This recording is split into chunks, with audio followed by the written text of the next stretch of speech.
wonderful conversation with our artist, Sobek. Sobek, thank you so much for being here to talk with us about the powerful mural that you see behind us that Sobek did on our bathroom trailer. Now, why do we have a mural on a bathroom trailer? Those of you who know the Common and have known over the last 4 or 5 years, we got major funding 5 years ago to bring these bathrooms to the Common. And they are so important. I mean, when you think about equity, it's an equity issue that our parks in America do not have restrooms. So we brought it here in our last 6-month period. 140,000 people used it. So this will have a lot of eyeballs on it this year because people need bathrooms.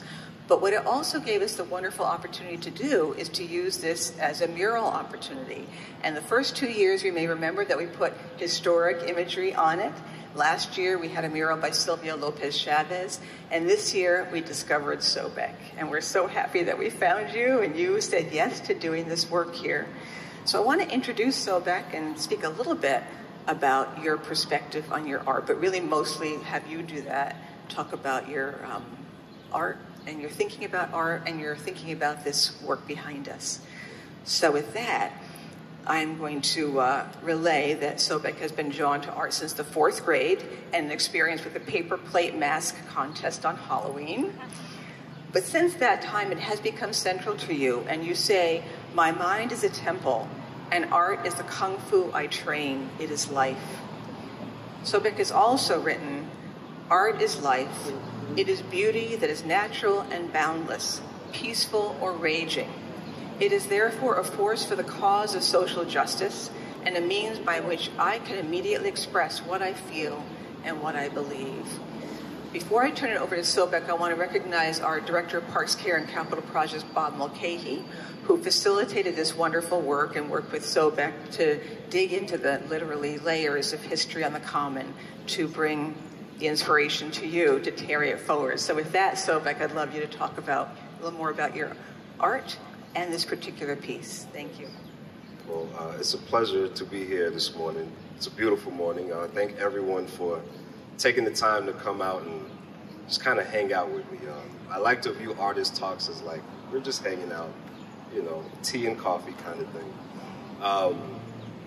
But yeah, this was it was an absolute honor and a pleasure. And to be honest with you, me and the Boston Commons have had a love-hate relationship since middle school, and I have rarely ventured onto this side of the Commons. Like, I usually stop right outside of Park Street Station, and I'm going right down to where the GameStop was at in that area where the shopping is at, and it's like, that's all I knew as a child. But this whole side is just like, it's beautiful. It needs to be appreciated by everyone. And now that I'm here, like I'm telling my son constantly, like, we need to go check out the gardens. Like, did you see what they just planted? Like, we're having all kind of flower talk, and he's just like, who are you? So, like, this experience is opening a lot of doors, relationship-wise with me personally, and with this community that I'm getting to know through the friends. So a lot of great things have come out of this particular project, and I'm thankful. And again, I thank Bob particularly for his hands-on, you know, help. It took us about a month or more just to come up with a design where we're like, this may work for the public, we're not sure, but we're gonna go with it and we're gonna see what happens, and I'll stand right by your side through the whole thing. So we're doing this fight together. So that was it was a beautiful experience, because usually it's like, Sobek, this is what we want, figure it out, you got 2 days. And it's like, oh, okay, I got it, I think. So being more hands-on with the friends personally it's been a blessing, you know.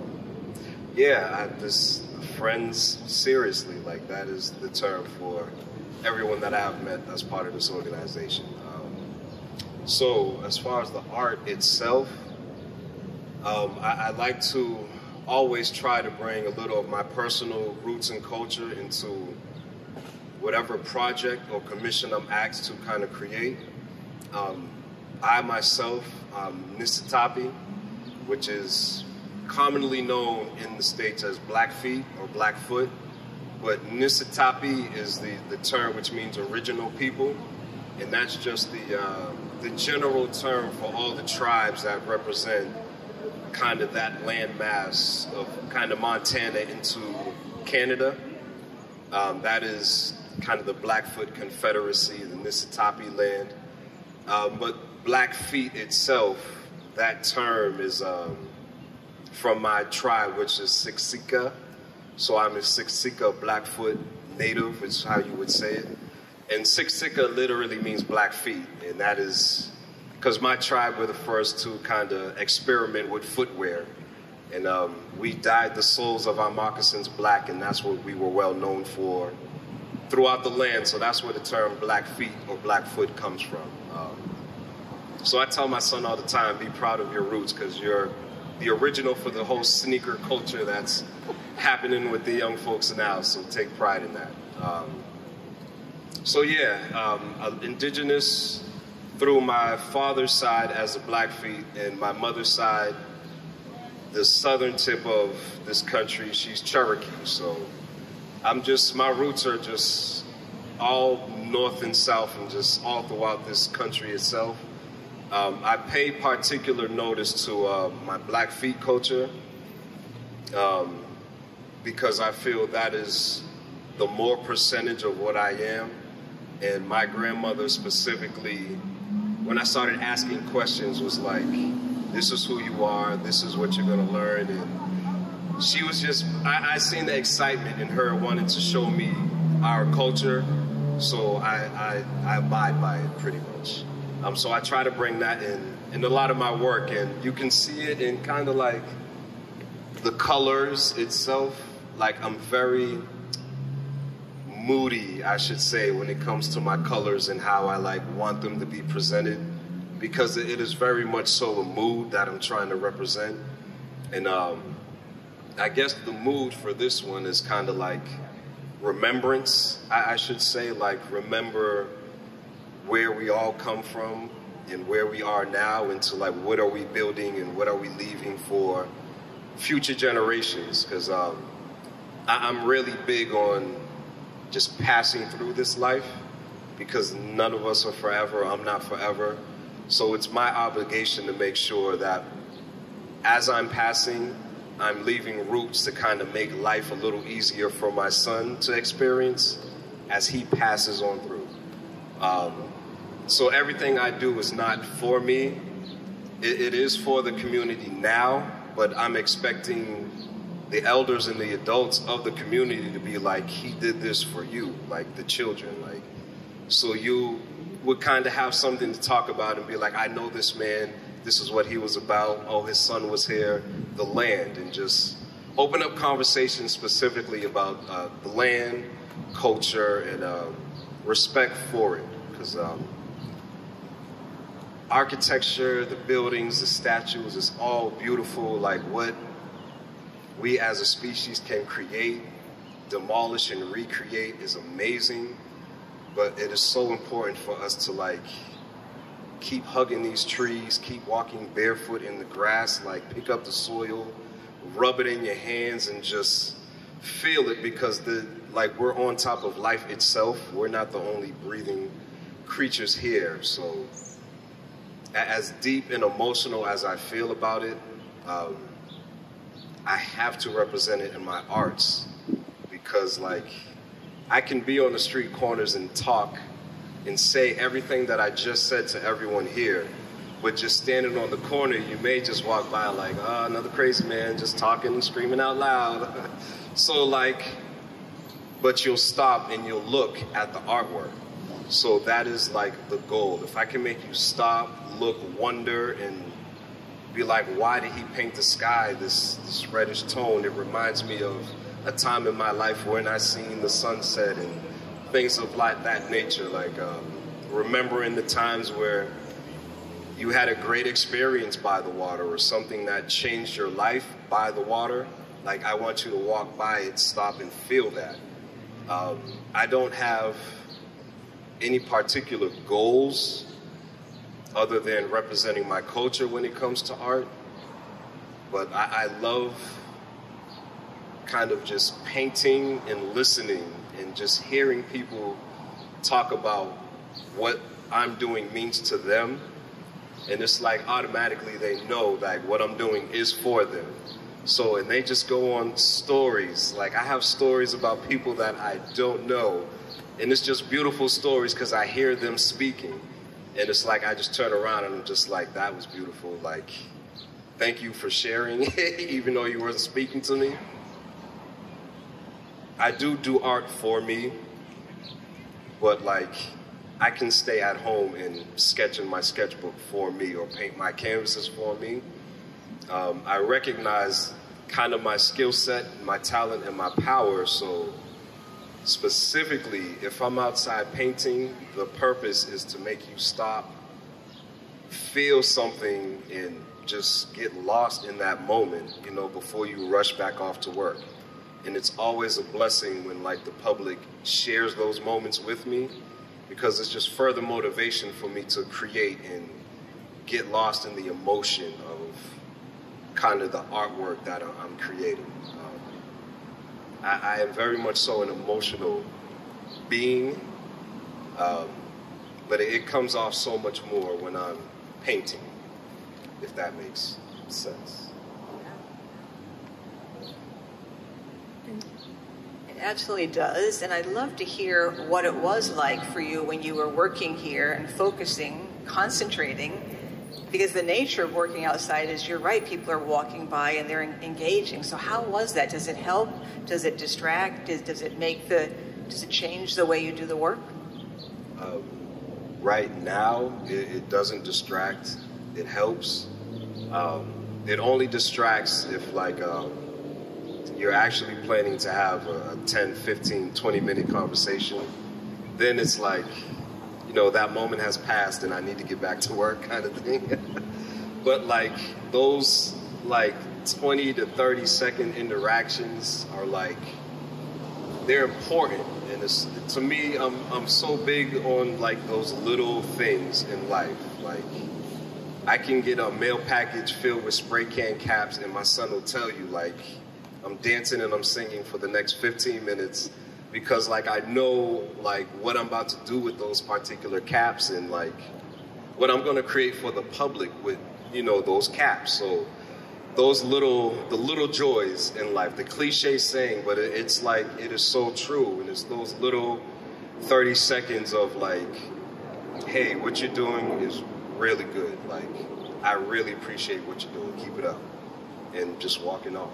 Like those smooth I call them smooth interactions because it's like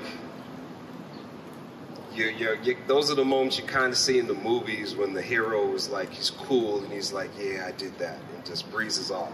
So it's like, it's that kind of feel of like, we see you, we appreciate you, and keep going. And like we notice, keep going. That's what keeps me going in particular. Yeah.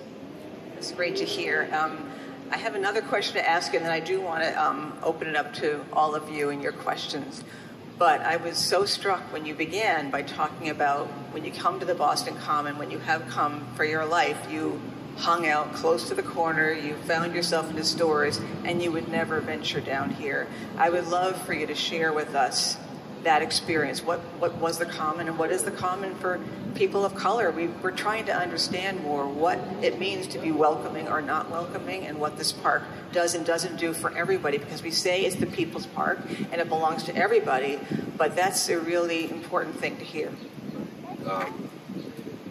And I would say we kind of all know it starts with like the history of the land, you know, just the history of how everything is now, and that it continues to be a hindrance. But what I tell my son is like, this is like by birthright your land, and if someone says you're welcome, feel free to kick your shoes off and be welcome, you know. And I tell them, in those places where you feel the most uncomfortable, you still have to kick your shoes off and make yourself welcome, because like there are people who feed off of that uncomfort, and they'll let you know, like, since they have that moment of noticing your uncomfort, they're gonna be like, you are not welcome here, so leave. You know, they won't blatantly say it, but you can see, it tells in like people's demeanors and whatnot. So right now it's just a major comfort zone. There needs to be some type of major icebreaker that just needs to happen over periods of time, because that, again, like, I called my son's mom and told him he's skipping school tomorrow because we're going to be part of the Friends of the Public Art. Like, I'm comfortable on this side of the Commons now, and it didn't take me that long. And again, it took just people stopping to be like, hey, we've been watching you all week. Like, this is cool. And I'm like, oh, okay, right, all right, I think I'm good. I think I'm gonna be all right. And it sounds strange for some folks for me to like say that, because they're like, oh, you look like you work out, you can handle yourself well. But again, and I shared the story with Bob, like last year during the Indigenous Pride Parade, like I was attacked with the American flag, and I had to like restrain the person and tackle them and like all this other stuff. So when Bob first came to me with this proposal, the first thing I said was, I'm not that comfortable over here, man, and these are the reasons why. Like, middle school, high school, I'm a teenager doing teenage things, roaming around, like, so I'm doing things that will get me in trouble here and there. As an adult, you know, it's like, we know poverty, culture gaps, and all these other things, but like, I still have feet to walk. I'm still free to walk wherever I please, you know what I'm saying? At risk to myself, yes, depending on where I'm at. But like, if we are truly like, you are welcome here, whoever is walking down this path, whether they be the homeless, a black person, Asian, Caucasian, like a blue and purple person covered from head to toe, like, you should smile at them and let them know, like, you're absolutely welcome to do whatever you're doing. Just be safe, you know? Like, that's kind of the message that needs to be sent. And again, it's hard if like all of my buddies stay on that side and don't even care to come over here. But again, what y'all are doing is highly important, because this is going all over your social media.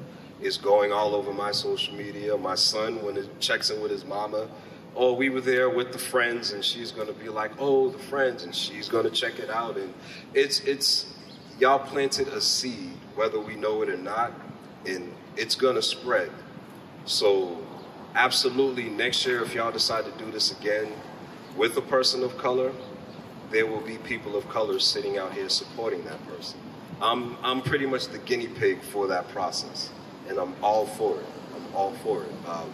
And that is kind of the role of a public artist, you know? I need to step into places that make me feel uncomfortable and create for people who I know don't care for my presence. But so far, it's always turned out the same. Like, we are all having an artist talk at the end of that project.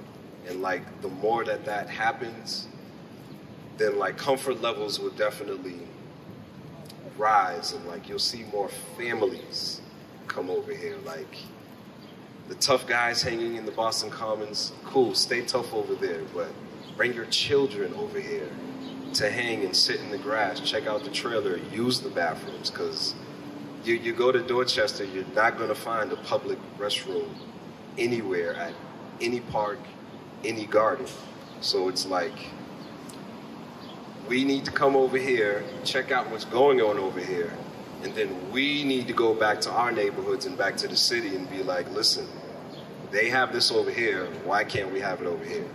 If y'all are trying to make everything inclusive and welcome, statues are cool, but we can't use the bathroom on the statue.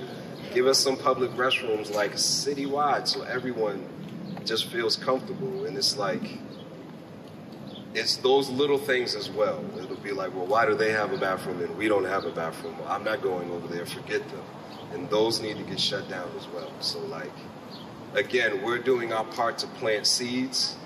It's a larger collective that needs to keep watering these seeds so that all these trees are growing. And like, y'all are coming to Dorchester to check me out, and I'm coming and bringing folks over here to just sit in the grass, you know, and hang with y'all. So I don't have the answers, but we are starting a process that may help, and we just got to see where it goes from here. Very, very exciting. We're really, really thrilled that you're here. You'll continue to be here, and you're absolutely right. We need to go both ways.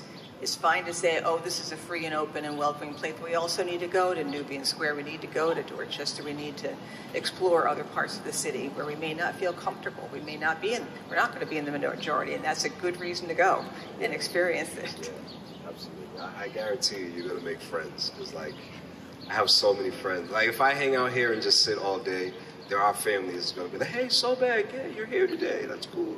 So, like, again, it's a blessing in disguise, because it makes you feel welcome. So, like, on the days where I'm down and out, where I'm not feeling confident about myself, I can come here, sit on the grass, and be welcomed by this community now, and re-recognize or re-remember my purpose as an artist, and I get right back to it. Like, the people everywhere are like my fuel and motivation. If there was not a human being on this earth, I don't even know if I would be an artist, you know what I'm saying? I create for the reactions and emotions of the public. So it's, yeah. Well, given that we are the fuel, I'm going to turn it to the fuel that showed up here. So great to have you all here, and open this up to questions for Sobek. And if we can't hear, I can repeat the question. Alex, and then... Sobek, thank you so much for being here and for being a public artist and helping us knit our city together. Bob shared some of your process with us, and I understand that history of the common land was part of that. I'm curious as to what the pieces were that most intrigued you, and maybe the things that made it into the work. I think right away, me and Bob both were at an understanding that we need to represent the land. So when he said land, automatically I was like, oh, we're on the same mind frame already. This could work out. So it was a beautiful struggle, because, like, I went through archives of black and white historical photos, artist interpretations of photos, and when I say me and Bob were just like, oh man, like, I don't know which way is north and west and south again.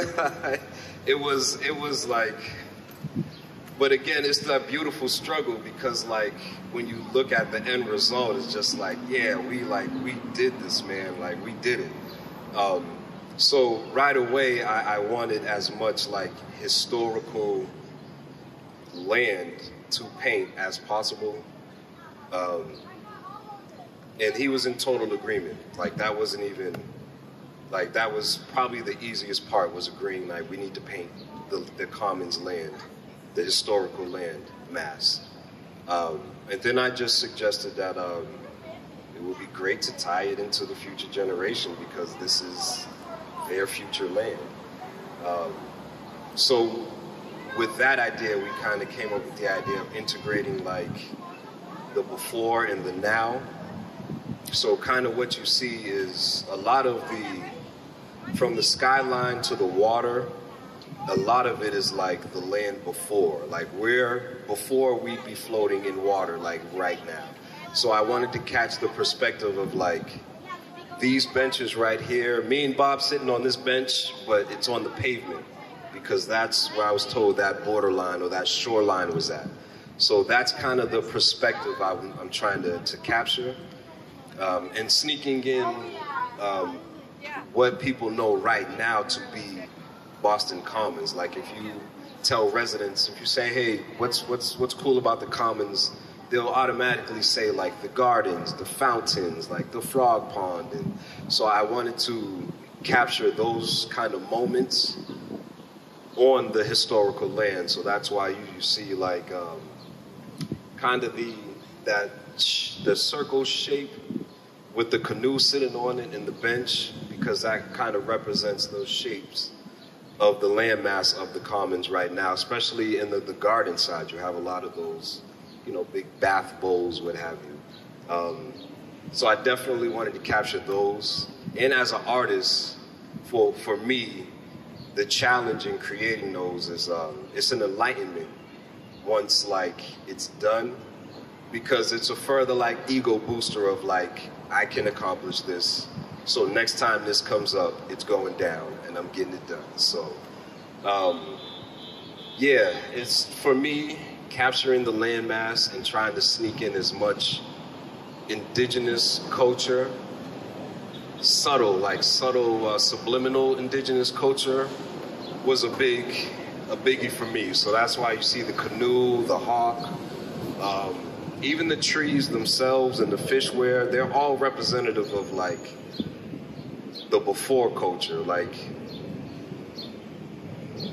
the before and when, you know, the ships came and we met each other for that first time, because the Europeans brought over a lot of things that weren't here that are still here now. So whether my people like it or not, it shows survival and like the will to survive, from the squirrels to the evergreens, the fir, like those specific trees, they came to foreign land and they survived and they thrived. So that itself is like, no matter what culture you're from or what you believe in, you should kind of appreciate and recognize the survival of species itself. And that's like how deep I like to think of it. So automatically we were in agreement that certain trees need to be up there. The squirrels need to be represented, because what is the commons without the squirrel stealing people's breakfast sandwiches? And for me, the hawk is a symbolic kind of representation of indigenous culture. In certain tribes, the hawk is kind of the ultimate representation of true freedom, like free to soar the skies, free to touch the waters, free to roam the land. So to me, the hawk had to be represented. Yeah, it was proper. And on the side, you'll see kind of, it is a crocodile, but historically, alligators were put into those the little bathtubs over there, the fountains. But I asked if I could switch it up, because Sobek is the Egyptian crocodile god.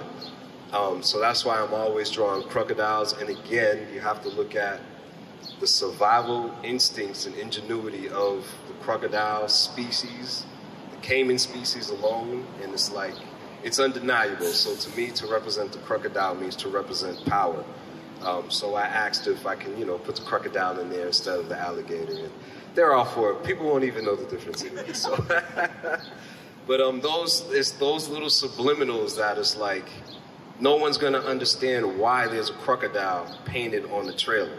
So they're gonna stop and ask, like, why is there a crocodile?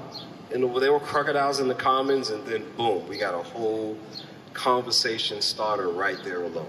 You know, I was a part of a 15-minute morning class session because a mother was teaching her daughter about the beaver as I was painting the beaver. And I'm overhearing, and she's like, do you know what this is? Do you know why the beaver is important to the commons? And, you know, what do beavers do for the land? And it was just a whole beautiful conversation.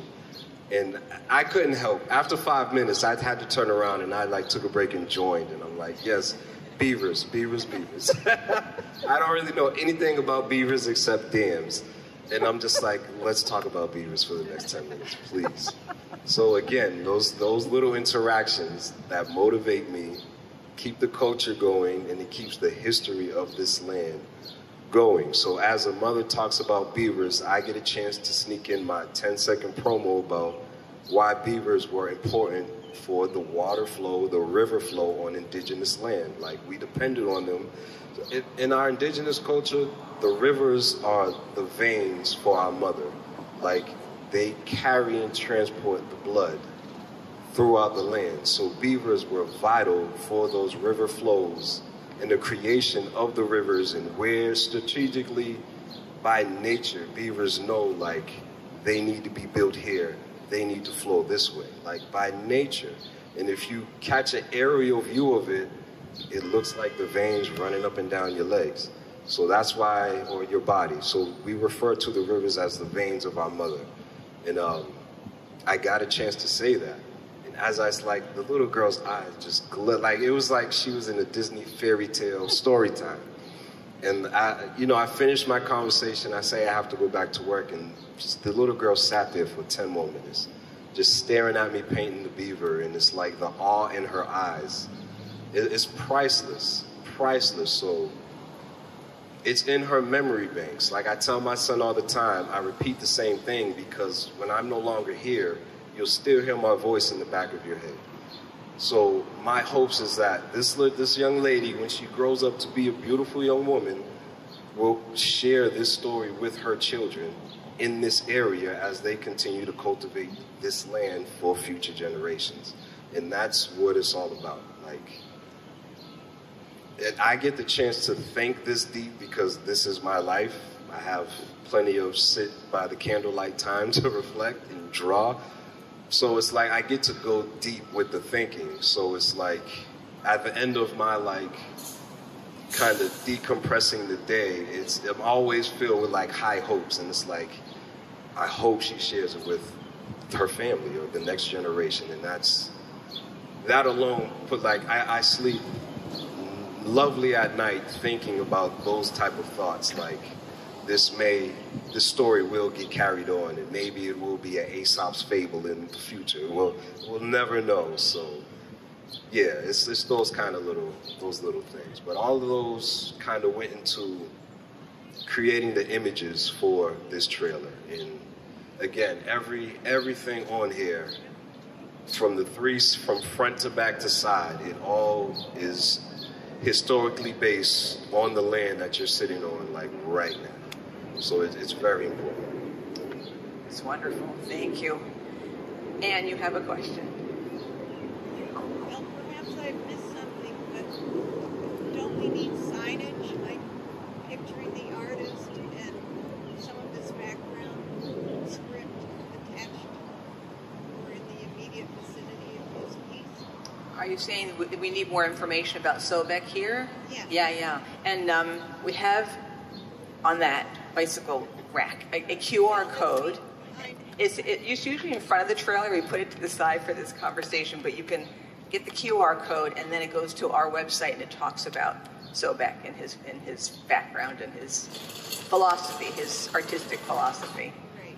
Well, I'd also like to know if that is your son emerging from the water. No, this one is not my son, but again, the subliminal, he represents my son in specifically every little boy of color. And again, Bob is awesome for allowing me the artistic freedom to do something that represents specifically my son. And that is important because little black boys are so undervalued right now. And I love my black women. But the comparison right now is up here for black women. And it needs to be both of them up here, high, high, high to the universe. Because we are not one without the other. So, like, I love painting my son specifically because it gives me a chance to be like, I'm a single father. And like, I love my son, and I would do anything specifically for my son because he's my one and only. And like, I recognize he's 13 now. So like, the stress and just like thinking about what I went through as a 13-year-old into what he may go through in this new world as a 13-year-old. Because he's not gonna go through what I went through because the times and the era is totally different. So now like, it's like cyber threats and cyber bullying and cyber this and cyber that and social media this and that. And as a father, I can't really defend against all of this. You know, I can block some things, but we all know new apps and new ways of reaching out into the world are being created every second of the day. So like what visually stimulates him, I have no control over. So like the best thing I can do is like reiterate the culture, the nature, and how it's important to like never lose sight of that. No matter how big like artificial intelligence becomes, no matter how big of a gamer or YouTuber, influencer you want to be, like take your shoes off and go run around in the grass. Like don't forget, please. So those lessons, like it's so dear to heart to me because I'm in Dorchester, and there's a lot of my young, little boys that's just running around roaming, like how I was, bicycling up and down Blue Hill Avenue all afternoon. And like, I just think like, what are they being like fed right now? And I think about my son because I know what my son is watching. They're watching as well. So it's like, I'm concerned for them just like how I'm concerned for my son. And the more I see them, I don't see fathers with them. So it's disheartening that that stereotype is still like blatantly there. So again, like since I'm in this position, I'm obligated to represent just black fathers and our black little boys because we are important for the future of the land and the culture. And like it's just so important to me. So this one's not my son, but the fact that I was able to paint a little black boy splashing in the water in Boston Commons is like,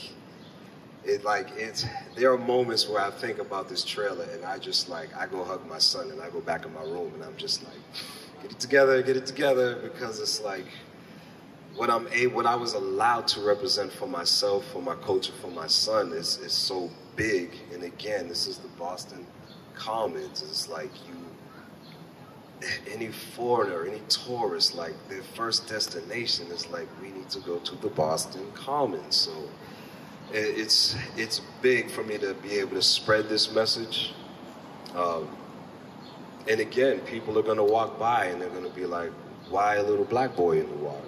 And they're gonna have no choice but to start thinking for themselves about why this little black boy was painted. Who's the artist again? Let's look at Sobek. Oh, Sobek has a little black indigenous boy. Oh, like you have no choice. Like, I kind of don't care who you are. If you stop and you're like a human being that thinks, these are things you're going to be thinking about. And again, you're always going to have the other side of like, a black kid. And keep it moving. That's fine. Keep it moving. But like for the people who are sitting in the grass, for the residents who like walk by here on the regular every day, like I know people's routines now. Like just from a week of hanging here, like the residents have routine lives on this path. So again, visual stimulation. And it's like the more you see this little black boy here on this trailer, the more comfortable you're gonna be with the image of little black boys having fun, not little black boys running around the ghetto like looking for bad gangster things to do. Because like, I'll tell you the truth, that was my era. This era, like, I can't get these teens to say hello without like slapping the phone out their hand. Like I see, and I love it because like they're stimulating their minds in other ways, which is technology based. And I'll tell you right now, my son will put a promo video together of this whole sit down, and it'll be amazing. And he'll just throw it at me like, there, Dad, go, whatever, leave me alone. So it's like they're creating amazing technology skills. But at the same time, they're walking down the street with the laptops, just like, and I'm like, dang, I would not be able to do that back in like 95, man. Like, what are you doing? So it's definitely a whole different era. But again, like with the changing era, like with the changing of seasons, it is still important to get outside and hug a tree, get your feet in the grass and pick up some dirt. Like, it's just so vital to like life itself. It's life itself. So I may be rambling, but that is the whole purpose of,